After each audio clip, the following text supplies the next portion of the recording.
अब देखो A B, A minus B mod A is multiple of 4, A भी natural number है। अब इन जनरल ले रहे हैं यहाँ पर, पर्टिकुलर शुरुआत वाले सवालों में वो 1,1,1,2 ऐसे चल रहे थे, यहाँ पर अब इन जनरल आ रहे हैं। यहाँ रिफ्लेक्सिव सिमेट्रिक ट्रांजिटिव पता करना है, कैसे किया जाए जरा देखते हैं। तो भैया सबसे पहले रिफ्लेक्सिव की बात कर ली जाए, क्या है? A, A belongs to relation R होना चाहिए for all A belongs to, जहां पर भी था नेचुरल नंबर है, नेचुरल नंबर बोलते हैं। क्या है ऐसा? चेक करो। A माइनस ए बराबर 0 मल्टीपल ऑफ 4 है, इसलिए कहेंगे ये रिफ्लेक्सिव है। 0 आ जाएगा वो मल्टीपल सबका ही बन जाता है। फिर अगला सिमेट्रिक, सिमेट्रिक की बारी करते हैं भाई। If a minus B mod बराबर 4 लैम्डा, मल्टीपल ऑफ 4 का मतलब क्या हुआ? 4 lambda. Then b minus a का मॉड भी तो 4 लैम्डा ही कहलाएगा कि नहीं? मॉड लगा है इसलिए कोई टेंशन की बात नहीं, दोनों ही मल्टीपल बन जाएंगे, इसलिए सिमेट्रिक तो था। बारी आई ट्रांजिटिव की। ट्रांजिटिव के बारे में देखना जरा भैया, ट्रांजिटिव क्या कहेगा? अब यहां फिर से देखो, जो भी रिलेशन का सवाल फंसता है, रुकता है आकर, वो इसी स्टेज में रुकता है जाकर, और यहीं पर थोड़ा सावधानी से काम करने की जरूरत पड़ती है। देखो जरा क्या करना है अपने को। पहली बात, a माइनस बी मॉड बराबर 4 lambda 1 and b minus C mod बराबर 4 लैम्डा 2, और मुझे किसी तरीके से जुगाड़ लगाकर अगर ये सही है तो a minus C mod is equal to 4 lambda something करके पता करना है। देखो भैया कैसे करेंगे, चेक कैसे करेंगे, ध्यान से देखना जरा। अब इसको करने का फिर से, अभी थोड़ी देर पहले वाले एग्जांपल में मैंने बताया था कि भैया जी आप कुछ भी करो, लेकिन यहां से जो दो रिलेशन की इक्वेशन बन रही है इनका जुगाड़ लगा के वाला प्रूफ कर दोगे तो बात हो जाएगी, नहीं कर पाओगे तो बात नहीं हो पाएगी। अब आपके ऊपर है कैसे करें, देखना जरा। a minus B is equal to 4 lambda 1, बाहर लिख दिया मैंने plus minus b minus C, मैंने मॉड हटा दिया भैया, मॉड हटा दिया। अब होता क्या है, यहां पर एक छोटा सा टर्निंग पॉइंट हर जगह मिलेगा। इन दोनों के लिए जब मैं ये कहता हूं कि A B belongs to relation R, B C belongs to relation R, तो बी जो है ना गायब होके आखिरी वाले में बी अवेलेबल नहीं रहता। जो बीच वाला बी है, इसी बी को उड़ाना है आपको, गायब कर देना है इन दो रिलेशन से। तो आप अपना दिमाग खोपड़ी इसी तरीके से चलाओ कि बी गायब हो जाए। तो भैया बी कैसे गायब होगा? साफ साफ दिख रहा है, बी गायब होने के लिए दोनों को ऐड कर दो, तो बन गया ये इक्वेशन 1 थी, ये इक्वेशन 2 थी, 1 प्लस 2 कर दी मैंने। a माइनस सी कितना आया? 4 times plus minus lambda 1 plus minus lambda 2। देख लो भैया आया कि नहीं? और क्या ये फिर से 4 का मल्टीपल निकल के आ गया? क्योंकि मॉड लगा है, जैसे ही मॉड लगाओगे तो 4 का मल्टीपल ये पॉजिटिव क्वांटिटी में जो भी आ रही होगी पॉजिटिव बदलेगी और ये बन जाएगी। इसलिए मैंने प्रूफ करके दिखा दिया कि हाँ जी ये भी आपका ट्रांजिटिव है। और अगर तीनों हैं तो क्या हो गया? फिर हो गया इक्विवेलेंस रिलेशन। ठीक, तो फिर अगला सवाल प्रकट हो। हाँ जी, अगला सवाल प्रकट हो चुका है। तो अब जरा देखो क्या कह रहा है। ये कह रहा है ए स्क्वायर माइनस बी स्क्वायर आपका not belongs to rational number, मतलब इररेशनल नंबर। ये एक इररेशनल नंबर बना रहा है, और अगर ये इररेशनल नंबर बना रहा है, ए बी भी इररेशनल नंबर को बिलोंग कर रहा है, तो आपको बताना है ये रिफ्लेक्सिव सिमेट्रिक ट्रांजिटिव के बीच में क्लासिफाई करना है। तो जरा जल्दी देख लेते हैं क्या ये रिफ्लेक्सिव है, जल्दी से बताओ। अगर ए बी कोई दो इरेशनल नंबर रखो तो a, a क्या रिलेशन R में होगा? बिल्कुल ए स्क्वायर माइनस ए स्क्वायर तो जीरो होता है, जो किसी भी हाल में आप कह दो कि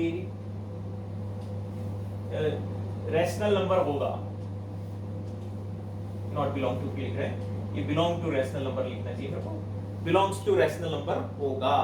यानी मैं कहूंगा यहां पर ये फेल हुआ तो कहेंगे कि ये रिफ्लेक्सिव नहीं था। अगला सिमेट्रिक, सिमेट्रिक के बारे में बताना जरा। सिमेट्रिक, अगर ए स्क्वायर माइनस बी स्क्वायर आपका इररेशनल नंबर है, रैशनल नंबर नहीं मतलब इररेशनल नंबर है, तो क्या कहोगे बी स्क्वायर माइनस ए स्क्वायर भी इररेशनल नंबर होगा? क्यों भैया? अब ये तो बड़ी आसान सी सिंपल सी बात है। कोई भी इररेशनल नंबर में अगर माइनस कर दोगे तो भी वो एक इररेशनल नंबर ही बना रहेगा। यानी √2, अगर ये टोटल √2 है तो ये -√2 है, बिल्कुल इररेशनल तो रहेगा ही। ये तो सिंपल सा डायरेक्ट लॉजिक है, इसलिए कहेंगे कि ये इररेशनल है। ठीक, फिर आता है ट्रांजिटिव। ट्रांजिटिव की बारी, A square minus B square irrational and B square minus C square irrational implies A square minus C square irrational. अब आई बारी खतरनाक वाली, जिसको सोचना पड़ेगा आपको थोड़ा सा। फिर से भाई गाड़ी तो रुकती है अपनी ट्रांजिटिव में आकर, ट्रांजिटिव में ही समझ में आता है क्या करें क्या ना करें। अब देखो भैया यहाँ पर अब ये इररेशनल है, इररेशनल है, इनको मिलाकर वो प्रूफ करें या फेल करें। अब प्रूफ करें कि फेल करें, क्या करें, उसको समझने के लिए हम आपसे ये कहेंगे, जब ऐसे उल्टे सीधे सवाल आए ना तो एक अपने से एग्जांपल बना लिया करो। जैसे थोड़ी देर पहले बताया था कि भैया कोई एक एग्जांपल जिसकी वजह से फेल हो रहा हो वो ऑलवेज फेल कहलाएगा। तो पहले मैं अपने से अटेम्प्ट करूंगा इसको फेल करने के लिए। फेल कैसे होगा? शुरुआत वाली बातें याद करो। ये इफ देन वाला स्टेटमेंट है, यानी पहला वाला ट्रू और दूसरा वाला फॉल्स हो जाए तो हम कह देंगे ये आपका फेल हो गया। अब वही काम करने जा रहे हैं, जरा ध्यान दीजिएगा क्या है। मैंने ए और बी को ऐसे चूज किया सच दैट कि ये फॉल्स हो जाए, यानी मैंने लिख लिया √2, ए √2 का स्क्वायर हो जाएगा। इसको मैंने -√2 लिख दिया। दोनों इररेशनल है। ए बी कहां बिलोंग कर रहे थे? इररेशनल। ए बी अगर इररेशनल बिलोंग कर रहे हैं और फिर जाकर मैंने ये किया तो ये क्या जीरो आ गया? जीरो मतलब वो तो भैया रैशनल नंबर है, इसलिए ये क्या हो गया? बड़ा सा फॉल्स हो गया। अब मैं यहां पर उल्टा कर रहा हूं। देखो भैया मैंने क्या अपने से दिमाग में सोचा कि नहीं इसे फेल करना है, इसको फॉल्स दिखाना है, और इसलिए ऐसे एग्जांपल ढूंढ रहा हूं। देखो जरा, अब यहां पर मैंने a को √2 फिर इसका स्क्वायर, c क्या था? -√2 फिर इसका स्क्वायर। अब मेरे को जानबूझकर सोच कर कि b ऐसा रखूं सच दैट ये पूरा ट्रू हो जाए, ये पूरा ट्रू हो जाए, ऐसा b चूज करके रख देना है। मतलब ये भी इरेशनल बन जाए, ये भी इरेशनल बन जाए, और वहां पर फॉल्स, यानी ट्रू इंप्लाइज फॉल्स। क्या मिल जाता है? फॉल्स, यानी ये ट्रांजिटिव नहीं होगा अगर ऐसा हो गया तो। अब सोचने वाली बात कि b क्या रख दूं? b को क्या रखते हैं? कोई भी गंदा वाला इरेशनल नंबर पाई लिख दो। पाई का स्क्वायर करो, वो भी इरेशनल होता है। तो भैया ये पूरा का पूरा इरेशनल हो गया, यानी ये ट्रू हो गया। और यहां पर भी पाई का स्क्वायर, ये क्या हो गया? ट्रू हो गया। तो क्या कह दोगे? ये पूरा ट्रू, और ट्रू इंप्लाइज फॉल्स बन गया फॉल्स। अब देखो हमने इसको डायरेक्ट तरीके से क्यों नहीं किया? रीजन ये कि बेटा जी जब ऐसे इस तरीके के सवाल आए ना तो आसान अप्रोच ही यही होती है कि पहले हम चूज कर लें कोई एग्जांपल से। अगर हम एग्जांपल नहीं चूज कर पाएंगे फिर हम स्ट्रेट फॉरवर्ड जाएंगे और फिलहाल हम कहेंगे ये ट्रांजिटिव नहीं है। ठीक, फिर अगला सवाल। हाँ जी, अगला सवाल आ गया। अब यहाँ पर x नेचुरल नंबर है और इस तरीके का रिलेशन डिफाइन कर रखा है, आपसे पूछा गया है बताइए फिर से वही क्लासिफाई करना है, क्या होगा क्या नहीं होगा। आप देख के बताओ भाई ये क्या बनता है क्या नहीं बनता है, कैसे पता किया जाए। देखना जरा, क्या है कि पहले तो यहाँ पर एक इनइक्वालिटी दे रखी है, अगर ध्यान से देख पा रहे हो ध्यान से देख पा रहे हो तो इसको ऐसे लिख सकते हो क्या, और अच्छे से लिखो तो ऐसे लिख सकते हो क्या, ये 1 और 0 के बीच में निगेटिव होगा। ठीक, बहुत अच्छी बात। अब कह रहा है कि x नेचुरल नंबर होना चाहिए। राम राम, 0 और 1 के बीच में कहां आएगा कोई नेचुरल नंबर, नहीं आएगा, यानी आप कोई भी ऐसा x यहां पर रख ही नहीं सकते। तो फिर ये तो गजब हो गया। क्या गजब हो गया, ये आ गया नल सेट, यानी आ गया वॉइड रिलेशन। शुरुआत में बताया था। अब मुझे बताओ जरा, वॉइड रिलेशन के लिए मैंने कुछ बातें बीच में बताई थी, क्या थी? वॉइड रिलेशन हर हाल में सिमेट्रिक होता है और ट्रांजिटिव होता है। वो तो नोट बनाकर आपने अगर लिखा हो तो वहां लिखा हुआ है। और रिफ्लेक्सिव नहीं होगा। रिफ्लेक्सिव क्यों नहीं होगा? वो डिपेंड करेगा नेचुरल नंबर दिए तो सारे नेचुरल नंबर के लिए 1 1 2 2 3 3 3 होना चाहिए, तो नल सेट इसलिए रिफ्लेक्सिव नहीं होगा, लेकिन ये सिमेट्रिक और ट्रांजिटिव होगा। ठीक, नोट कर लेना। फिर अगला सवाल देखो भैया, आ गया अगला सवाल। अगला सवाल प्रकट।